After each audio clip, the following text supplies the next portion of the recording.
Halo Sobat Ilmu Giziku, kembali lagi di Nongki, ngobrolin kuliah gizi. Di video kali ini kita akan bahas beberapa hal yang sering jadi pertanyaan banyak orang dan bisa sebagai bahan pertimbangan bagi mereka yang akan memilih pekerjaan saat sudah lulus kuliah di gizi.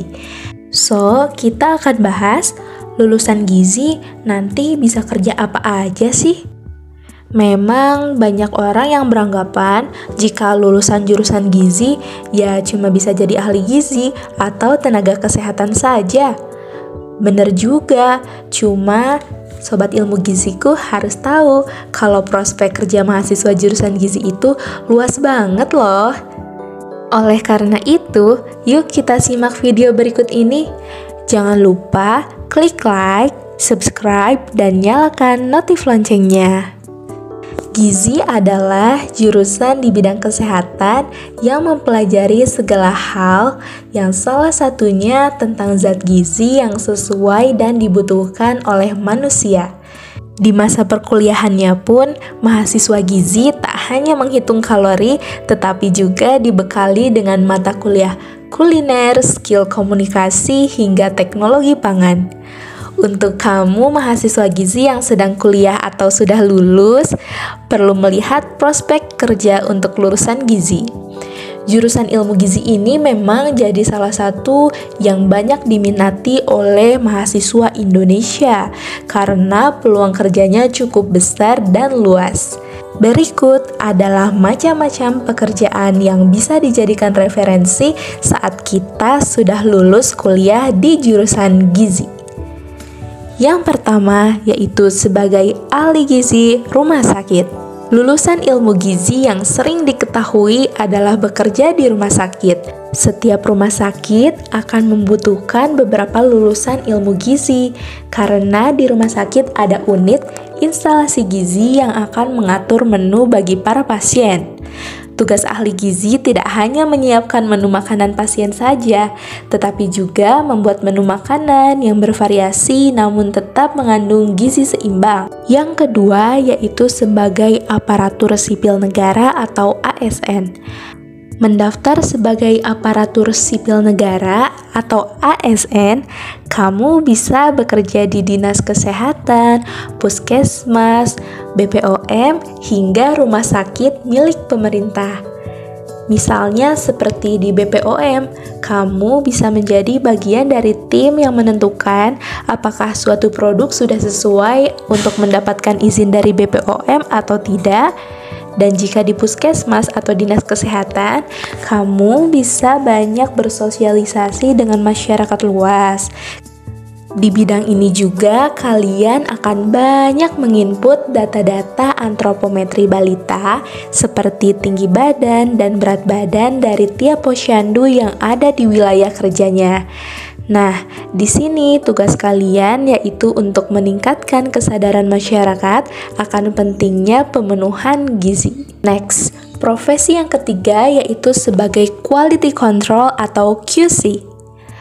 Nah, selain bisa bekerja di bidang klinis atau masyarakat, lulusan gizi juga bisa berkarir di bidang industri atau perusahaan makanan dan minuman yang memiliki tugas sebagai seorang quality control untuk memastikan keamanan dari makanan dan minuman yang diproduksi. Salah satu tugas yang paling umum adalah mengecek nutrition fact atau informasi nilai gizi suatu produk yang nantinya akan dicantumkan dalam label makanan atau minuman yang ingin dipasarkan. Yang keempat, menjadi seorang pengusaha. Siapa bilang lulusan gizi nggak bisa jadi sultan? Bisa dong. Banyak banget ide usaha yang bisa kamu coba nantinya sebagai pengusaha di bidang gizi. Biasanya masih relevan dengan dunia kuliner yang sehat, misalnya seperti catering rendah kalori yang cocok untuk diet, bubur bayi, MPASI bayi, jus buah dan sayur, atau cemilan sehat seperti protein bar. Dengan skill memasak seperti kontestan MasterChef, ditambah menjaga pengolahan makanan supaya makanan tetap bersih dan bergizi, para pengusaha kuliner dari jurusan gizi berani untuk mengolahnya sendiri. Kalau sudah ada tim dapur yang membantu, pastinya pengusaha akan membuat SOP yang sesuai dengan kaidah gizi. Selanjutnya, menjadi ahli gizi di bidang kepolisian dan militer. Wah, emang bisa ya?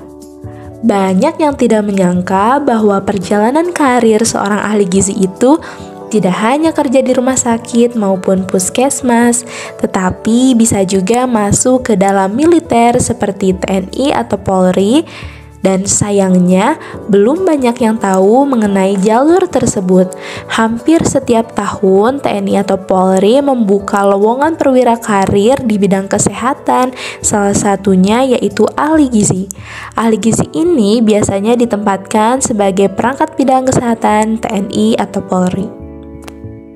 Yang keenam, menjadi ahli gizi olahraga. Apa sih ahli gizi olahraga itu?